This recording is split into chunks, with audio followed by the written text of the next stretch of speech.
In this video, I will give another example of how ancient beast system individuals and practices are referenced in modern times in media and the government. The example for this video is for Tiberius Julius Caesar Augustus. Tiberius Julius Caesar Augustus was a Roman emperor when Jesus was crucified. Tiberius reigned from 14 AD to 37 AD. Since AD means in the year of the Lord, referring to Jesus Christ's birth, Tiberius would have been emperor beginning when Jesus was 14 years old and when he was crucified at 33 years old and until 37 AD. While Tiberius was the emperor, the actual decision to crucify Jesus was made by Pontius Pilate, the Roman governor of Judea, but it would have been approved by the emperor of that time, which would have been Tiberius. The Gospel of Luke mentions Tiberius Caesar by name.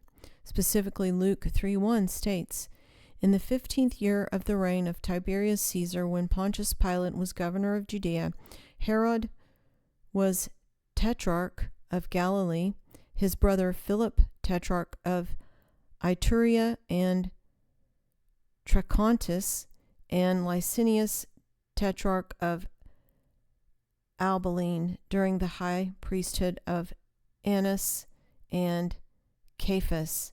The word of God came to John, son of Zechariah, in the wilderness." Please show me grace when I mispronounce names and words. I'm not a linguist, but I do the best I can in hopes that my point will still come across. Tiberius is also likely referred to as Caesar in other passages of the Gospels in connection with Jesus' public ministry. The mention of Tiberius in Luke is significant for dating and understanding the historical setting of the early events in the New Testament. Tiberius was of the Claudia gens, or genes of Claudia, which is likely why the adolescent vampire in Interview with the Vampire is named Claudia. This Claudia gens family was distinguished throughout the Roman Republic and gave rise to several of the early emperors, including Tiberius, Claudius, Nero, and Caligula. Tiberius is reported to have been exceptionally tall and strong, and his eyes as being larger than average. Regarding his life and character, he contracted a severe disfiguring case of facial herpes, since he is reported to have been sexually compulsive. The psychologists/historians claim that his promiscuity was a means of coping with trauma of battle, which is also the excuse they make for his alcoholism. Other modern diagnoses offered for Tiberius was lifelong depressive disorder, obsessive compulsive personality disorder, and schizoid personality disorder. So he was demon possessed, like many of the other beast system royals. Please see my video titled Possessed Royalty for more examples of that.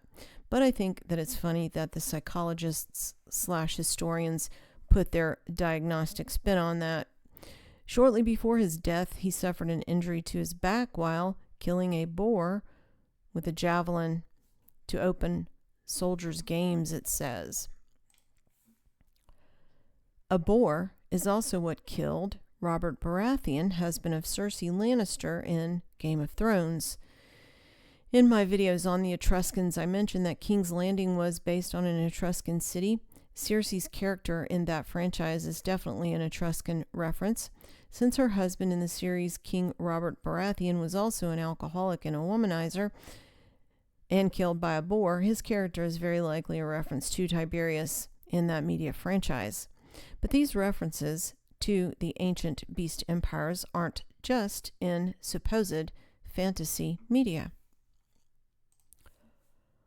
Tiberius is the name of the software used for the rollout and distribution of the crown virus vipers. What an odd name to give to software, naming it after a demon-possessed Roman emperor in power at the time when Jesus was crucified. This article says Palantir's software powers Tiberius. The U.S. Department of Health and Human Services vaccine rollout platform. Palantir was commissioned in 2020 by DHHS to build Tiberius, a software platform it uses to track vaccine production, distribution, and administration across the U.S. So it's Palantir's software. Palantir is a big data analytics company employed by U.S. intelligence and the DoD. Two of its main projects are named Gotham and Apollo. Founded in 2003 by Peter Thiel, who named the company itself after the Seeing Stone in J.R.R. Tolkien's Lord of the Rings used by Saruman. Big data analytics, a seeing stone, a form of divination. The ancient beast empire practices are also still used in modernity, and the names are the clues.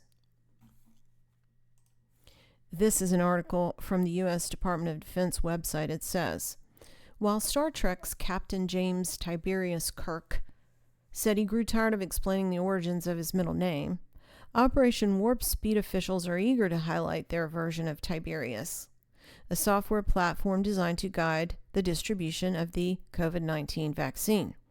Incorporating information from a multitude of sources including U.S. Census, the vaccine tracking system, and commercial logistics companies, Tiberius provides visibility of each effort within Operation Warp Speed, from manufacturing and allocation of vaccine to granular planning of vaccine administration sites to the provider level. So Palantir has played a key role in mitigating that crown virus pandemic in the U.S. and abroad, supporting more than 100 organizations in their response to the pandemic, including the UK's National Health Service and across the U.S. government and military. Big data analytics, a seeing stone, a form of divination. The ancient beast empire practices are also still used in modernity. Etruscans, like the Babylonians, were renowned for their practice of divining omens, especially observing the flight of birds like ravens.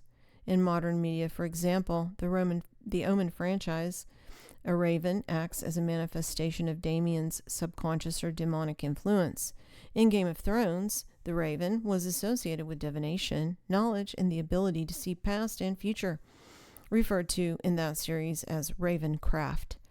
This is the character Jon Snow from Game of Thrones. This actor, in real life's name is Kit Harington. He was named for Kit Marlowe, who I've covered in prior videos. His parents are Sir David Harington, 15th Baronet, and former playwright Deborah Jane Cates. Through his father, Harington is related to Scottish politician Henry Dundas, 1st Viscount Melville, and through his father's side he is related to King James I and to Lord Harington of Exton in real life.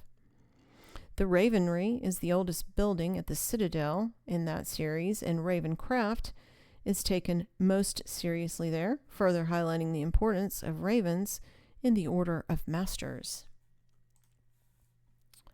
The Book of Taliesin contains some of the oldest poems in Welsh. It contains an Arthurian legend of Urien, ruler of England and Scotland, husband of Morgan Le Fay, the sorceress sister of King Arthur Pendragon.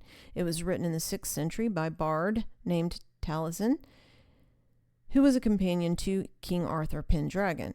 And a bard is a professional storyteller, music composer, oral historian, and genealogist employed by a monarch to commemorate one or more of their ancestors and praise their activities. This is the heraldry of Urien. It's 3 ravens. Taliesin was a renowned bard who is believed to have sung at the courts of at least 3 kings. In legend and medieval Welsh poetry, he is often referred to as the chief of bards.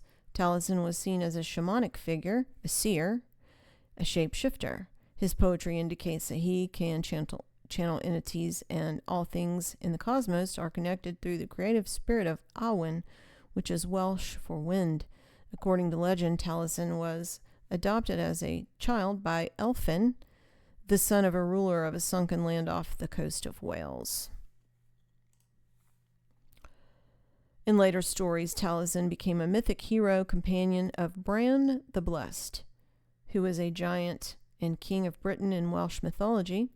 George R.R. Martin drew on the Celtic myth of Bran the Blessed when he created the Game of Thrones character Bran Stark, who is guided by a three-eyed raven. These traditions of divination are still held today in modernity among the elite government, not just the media. The ravens of the Tower of London are a group of at least 6 captive ravens resident at the Tower of London. Their presence is believed to protect the crown in the tower. If the Tower of London ravens are lost or fly away, the crown will fall and Britain with it, and that is the legend. The tower ravens are tended to every day by the Raven Master of the yeoman warders, headed by a team of yeoman warders known as the Raven's Master Assistants.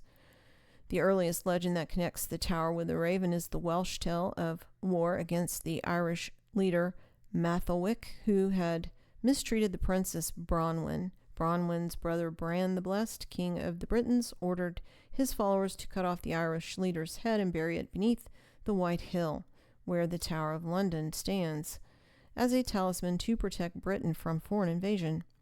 Bran is the modern Welsh word for raven, and the magical, protective qualities of ravens are attested throughout Celtic mythology. The knowledge that Bran's head was buried beneath the White Hill would have served as protective reassurance in the Celtic tradition, just as a modern idea about the presence of ravens does. One legend attributes the appearance of ravens in the tower to the Great Fire of London in 1666. Allegedly, after the fire, survivors started persecuting ravens for scavenging, but Flamsteed explained to Charles II that killing all ravens would be a bad omen, and that the kingdom would not outlive the last killed raven. Charles II then ordered 6 birds to be kept at the tower, and they still do this to this day. Thanks for listening.